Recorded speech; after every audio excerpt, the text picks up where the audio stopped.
ठंड अपने चरम पर थी। गांव के बाहर वाले पुराने बरगद के पास बना छोटा सा चबूतरा धुंध में लिपटा हुआ दिख रहा था, जहां बैठे थे हरिया और भोलाराम। रात इतनी शांत थी कि अपनी ही सांसों की आवाज किसी दूसरे के कदमों जैसी लग रही थी। भोलाराम, ऐसी ठंडी तो कई सालों बाद पड़ रही है। याद है बचपन में हम इसी बरगद के नीचे आलू भूनते थे। तेरी माँ कैसे डांटती थी, रात को बाहर मत फिरो, गांव के बाहर भूत घूमते हैं।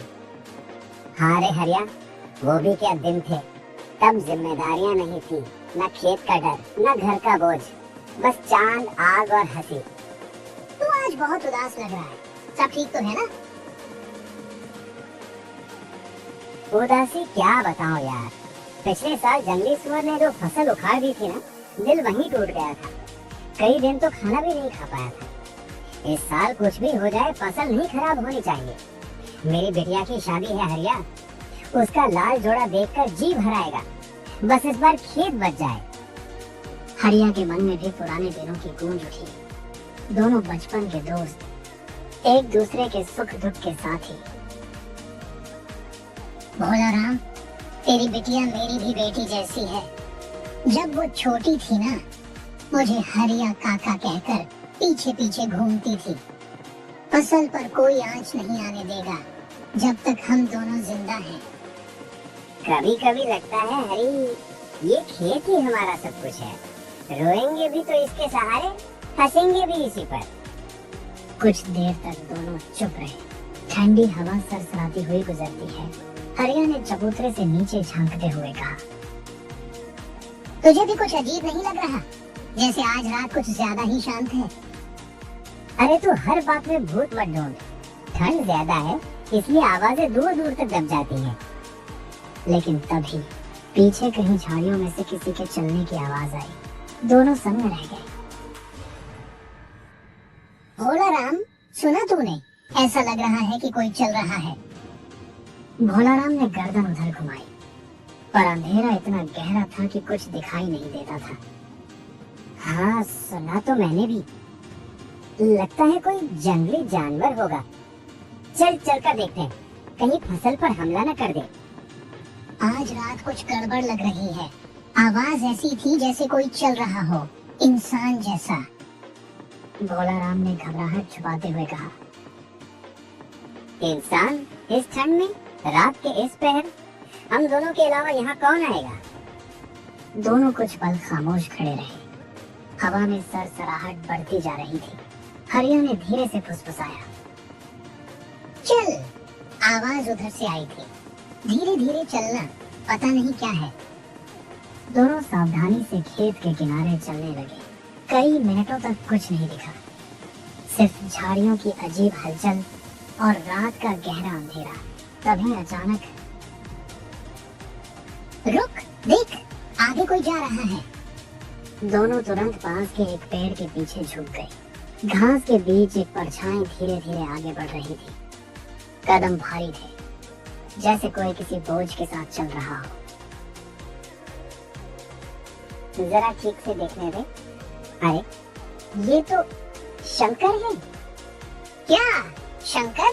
विक्रम जमींदार का चमचा? ये यहाँ इतनी रात को क्या कर रहा है?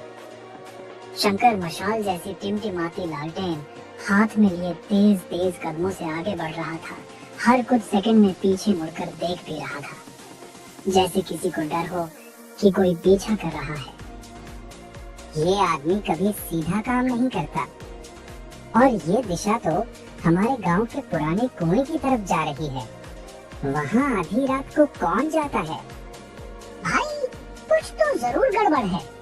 सुना है आजकल विक्रम जमींदार शहर के कुछ आदमियों से मिल रहा है। कहा जा रहा है कि वे लोग गांव की जमीन हड़पने की फिराक में हैं। हाँ, और उन जैसे लोगों की वजह से ही साधारण गांव वाले डर में जीते हैं। हम खेत बचाते बचाते ही बूढ़े हो गए, और ये लोग बस पैसा और चालबाजी। शंकर अब कुछ दूर निकल गया था। उसकी लालटेन की रोशनी झाड़ियों में झूल रही थी, जैसे किसी रहस्यमय जुलूस की आखिरी लौ। छोड़ भाई, जिसका जो काम है वो करेगा। हम किसी मुसीबत में फंसे तो खेत की रखवाली भी नहीं कर पाएंगे। सही कह रहा है, आओ अपनी जगह वापस चलते हैं। शंकर, विक्रम, शहर वाले ये सब अपना खेल खेलते रहेंगे। हमारा काम खेत है और वही हमें निभाना है। दोनों पेड़ के पीछे से निकलकर वापस अपने चबूतरे की ओर चल पड़े। पीछे कहीं दूर शंकर की लालटेन की रोशनी धीरे धीरे गायब हो रही थी और उसके साथ ही अंधेरे में कुछ अनजानी आशंकाएं और गहरी हो रही थी।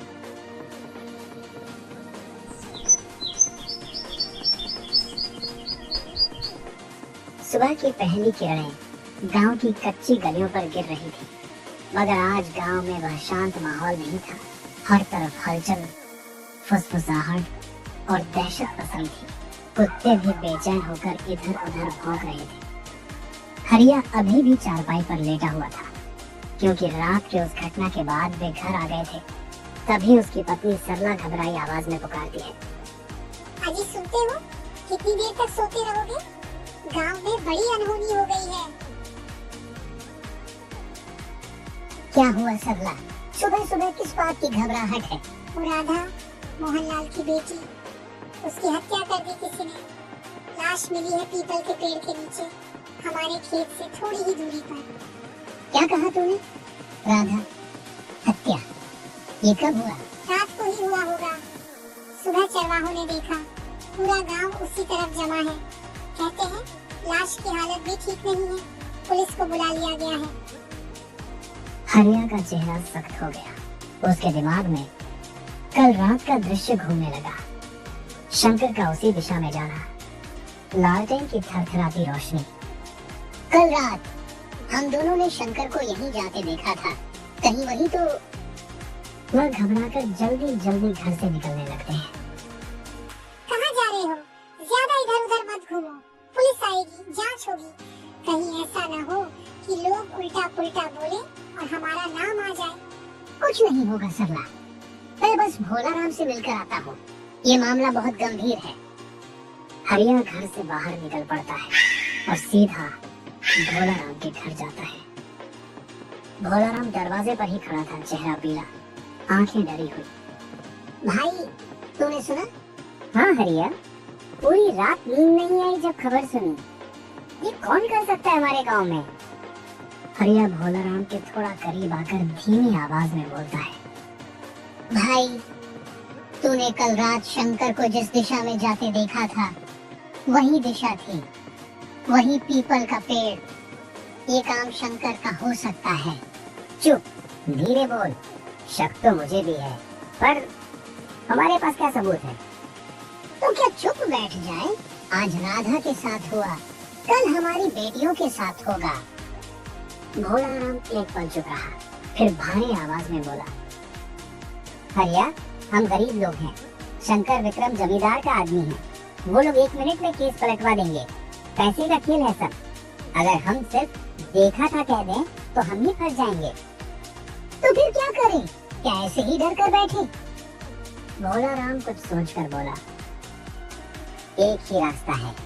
अगर हम किसी तरह सच्चाई सबके सामने ला सकें, इतने पुख्ता तरीके से कि लोग यकीन करने पर मजबूर हो जाएं। लेकिन जब तक मौका न मिले, हमें चुप रहना होगा। ठीक है, लेकिन पहला सुराग हमें शंकर से ही मिलेगा। वह रोज शाम को गांव की आखिरी चाय की दुकान पर आता है। वहीं मिलते हैं आज शाम। शाम को चलेंगे?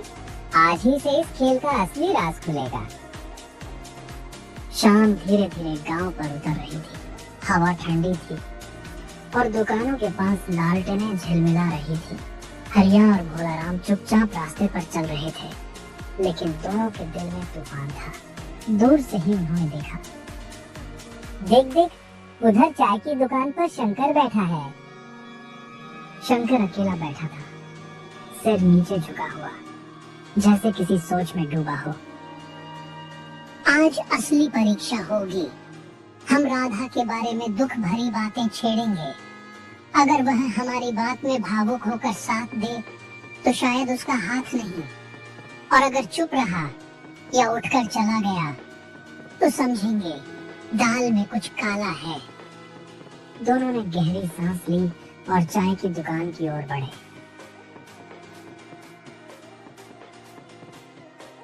भाई साहब, 2 गर्मा गर्म चाय देना, ठंड बहुत है। हाँ हाँ बैठ जाओ, अभी बनाता हूँ। हरिया और भोलाराम बिल्कुल शंकर के पास वाली बेंच पर बैठ गए। शंकर ने उन्हें देखा तो सही, लेकिन कुछ बोला नहीं, बस अपनी नजरें दूसरी तरफ फेर ली। हरिया ने बातचीत शुरू की, आवाज जानबूझकर ऊंची रखी। अरे भोलाराम, बेचारी राधा की कितनी दुख भरी कहानी थी। जब पैदा भी नहीं हुई थी तब उसके पिता गुजर गए थे। 5 साल की हुई तो माँ भी चली गई। इसी तरह उसकी दादी ने पाल पोस कर बड़ा किया, पढ़ाया भी। हाँ, और पिछले साल उसकी दादी भी मर गई। वो लड़की पूरी तरह अकेली हो गई थी। अब उसके साथ ये दुर्घटना हो गई। कौन ऐसा कर सकता है? किसका दिल इतना पत्थर का होगा? शंकर की उंगलियां कांपती दिखी, लेकिन वह चुप रहा। हरिया ने बात को और गहरा किया। सुना है उसके नाम पर कुछ जमीन भी थी, वही जमीन जो उसके पिताजी ने मेहनत से खरीदी थी। कहीं किसी ने उसे हड़पने की साजिश तो नहीं की? जमीन के लिए लोग कुछ भी कर सकते हैं, यहाँ तक कि हत्या भी। इतना सुनते ही शंकर ने एक झटके में कप नीचे रखा। उसकी आंखें थोड़ी फैल गई, फिर वह बिना कुछ कहे उठकर तेजी से वहां से निकल गया। हरिया और भोलाराम दोनों एक दूसरे को देखते रह गए। देखा, जमीन का नाम आते ही भाग गया। ये साधारण बात नहीं है हरिया। शक गलत नहीं था हमारा। हाँ, कोई बेगुनाह ऐसे नहीं भागता, लेकिन अभी इसे सबूत नहीं कह सकते। हमें कुछ और करना होगा, कुछ पक्का, जो इस सच्चाई को सामने ला सके। यही वक्त है समझदारी दिखाने का। एक गलती से हम दोनों फंस भी सकते हैं, लेकिन अब साफ है, मामला जमीन का है और शंकर उसमें गहरे शामिल है। ठीक है, अब हमें अगले कदम की योजना बनानी होगी, क्योंकि राधा को इंसाफ दिलाना जरूरी है और सच सामने लाना ही पड़ेगा, जो भी कीमत हो। इधर शंकर तेज तेज कदमों से विक्रम जमींदार के बड़े हवेलीनुमा घर में घुसा। हवेली के अंदर अंधेरा था, सिर्फ एक लालटेन की रोशनी दीवारों पर टेढ़ी मेढ़ी परछाइयां बना रही थी। सेठ जी, अभी अभी चाय की दुकान से आया हूँ। वहाँ लोगों के बीच बातें हो रही थी।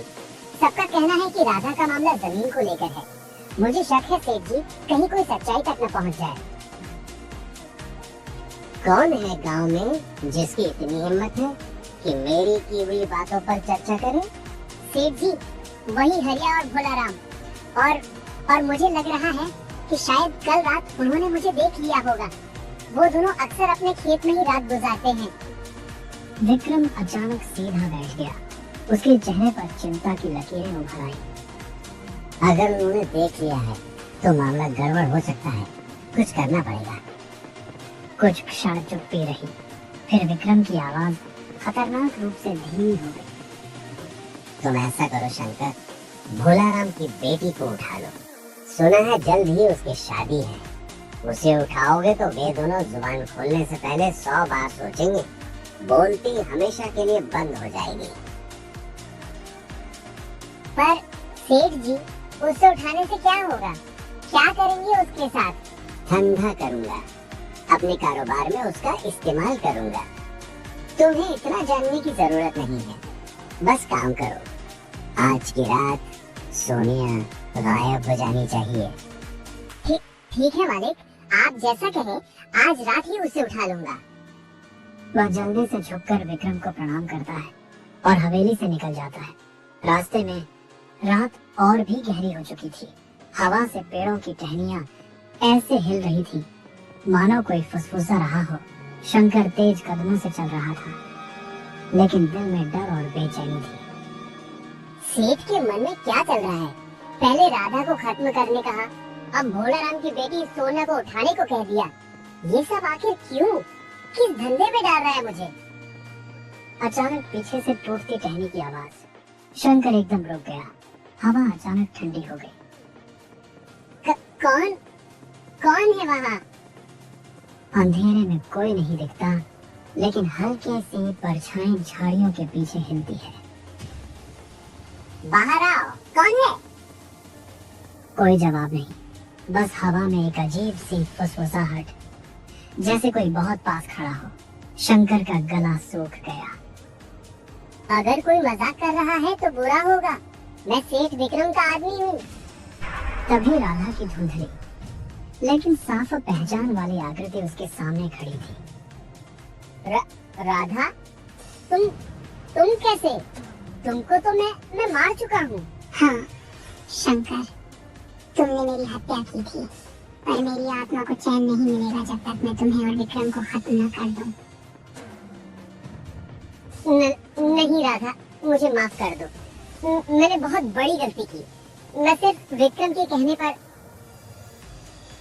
जब मैं हाथ जोड़कर तुम्हें जीने की भीख मांग रही थी तब तुम्हें दया नहीं आई थी शंकर। आज तुम्हारी बारी है। राधा नहीं, मुझे छोड़ दो।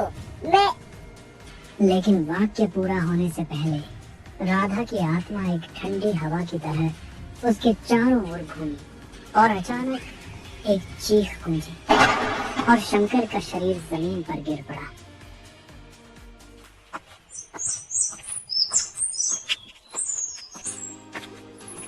अगली सुबह गांव के लोग पुराने कुएं के पास शंकर की लाश देखकर दहशत में थे।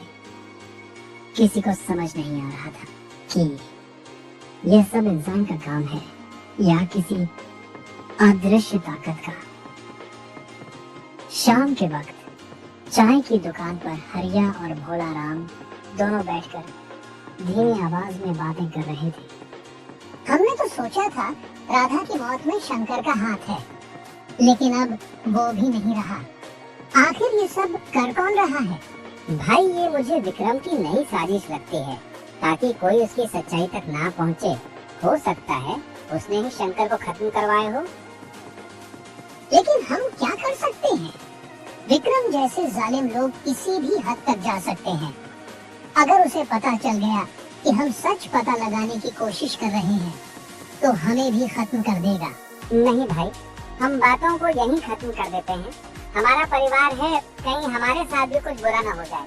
हाँ, एक बुरा सपना समझकर भूल जाते हैं, यही ठीक होगा। दोनों उठकर घर की ओर चल पड़े। रात उतर आई थी, हवा में एक अनजाना डर तैर रहा था। तभी उनके पीछे किसी ने बहुत धीमे लेकिन साफ कहा, हरिया, भोला राम, रुको। दोनों एकदम रुक गए। पीछे मुड़कर देखा, सड़क पर कोई नहीं था, बस हवा बह रही थी। कौन है? ये आवाज कहाँ से आ रही है? धीरे धीरे धूप के बीच से राधा की आत्मा प्रकट हुई। चेहरा शांत पर आंखों में आग। काका, मैं राधा हूँ। मुझे विक्रम और शंकर ने मिलकर मार डाला था, मेरी जमीन हड़पने के लिए। भोला राम की आंखों में सदमा और गुस्सा दोनों आ गए। हरिया, हमारा शक सच निकला। ये सब विक्रम की ही साजिश थी। वो दुष्ट, वो राक्षस। शंकर को मैंने खत्म कर दिया है, अब सिर्फ विक्रम बचा है। जब तक उसे मिटा न दूं, मेरी आत्मा को चैन नहीं मिलेगा।